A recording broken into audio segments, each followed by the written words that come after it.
राजा जनक के मंत्रियों द्वारा राम लक्ष्मण का समाचार पाकर राजा दशरथ बड़े आनंदित हुए। धनुर्भव की बात सुनकर तो उनके आनंद का ठिकाना ना रहा। महल में जाकर उन्होंने सब समाचार रानियों को सुनाए। रानियां भी फूली ना समाईं। उन्होंने ब्राह्मणों को दान दक्षिणा दी। गुरु वशिष्ठ की आज्ञा लेकर राजा दशरथ बारात की तैयारी करने लगे।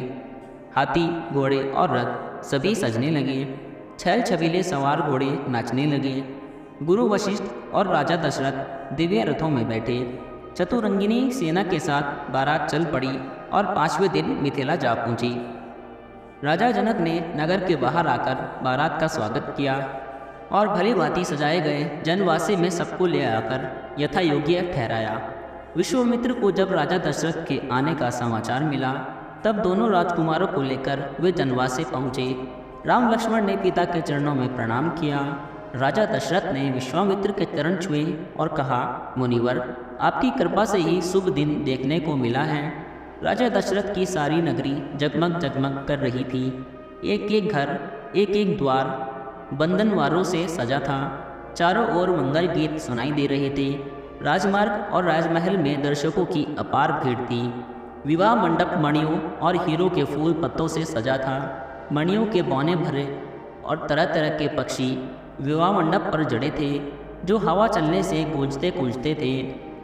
चारों राजकुमारों को लेकर गुरु वशिष्ठ के साथ महाराज दशरथ विवाह मंडप में पधारे। बहुमूल्य वस्त्रों और आभूषणों से सुसज्जित चारों राजकुमारों को लेकर राजा जनक भी मंडप में आए। राजमहल की अनेक स्त्रियां भी सजकर विवाह देखने पहुंची।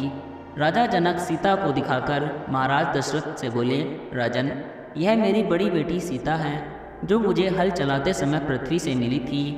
आपके वीर पुत्र श्री राम ने मेरा प्राण पूरा कर इसे वरण करने का अधिकार प्राप्त किया है। यह मेरी दूसरी पुत्री उर्मिला है।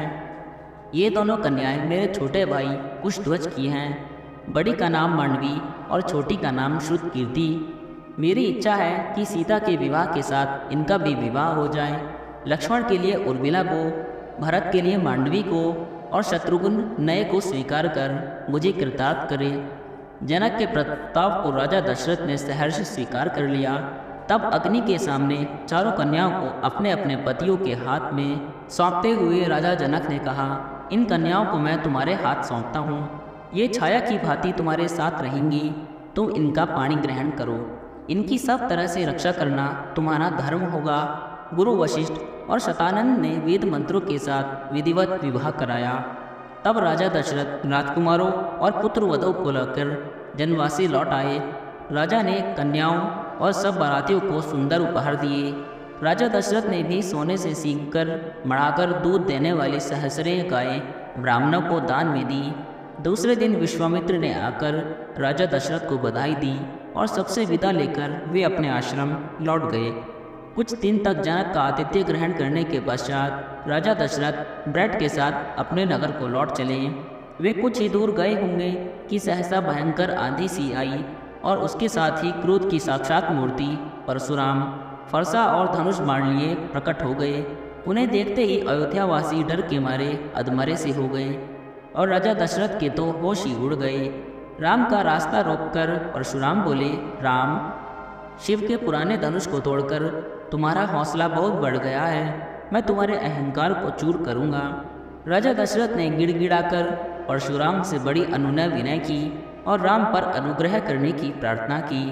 परशुराम ने दशरथ की बात सुनी अनसुनी कर दी और राम से फिर बोले, मेरे इस धनुष को चढ़ाओ। यदि न चढ़ा सके तो तुम तत्काल मेरे फरसे का आहार बनोगे। यह सुनते ही राजा दशरथ तो बेसुध होकर गिर पड़े। मनस्वी राम ने वेगता से बोले, मेरा रूप आप देखना चाहते हैं तो देखें। उन्होंने परशुराम के धनुष बाण लेकर प्रत्यंचा चढ़ा दी और धनुष पर बाण रखकर बोले, मैं इस बाण से आपकी तपस्या का समस्त प्रभाव अभी नष्ट करता हूँ और भनारघात से आकाश में विचरण करने की शक्ति भी नष्ट करता हूँ। परशुराम हतप्रभ हो गए। उन्होंने राम की स्तुति की और आशीर्वाद दिए और यह प्रार्थना की कि तप का फल भले ही नष्ट कर दे, परंतु मनोगति नष्ट न करे, जिससे मैं महेंद्र पर्वत पर लौट सकूं। श्री राम ने उनकी बात मान ली। परशुराम राम की प्रशंसा करते हुए तत्काल चले गए। परशुराम के चले जाने के बाद बारात आगे बढ़ी। बारात के पहुंचते ही अयोध्या में घर घर आनंदोत्सव होने लगे। गलियों में शंख और मृदंग की ध्वनि गूंजी उठी। स्त्रियों ने मंगल गान किए और फूल बरसाए। रानियों ने पुत्रों और पुत्र वधुओं की आरती उतारी।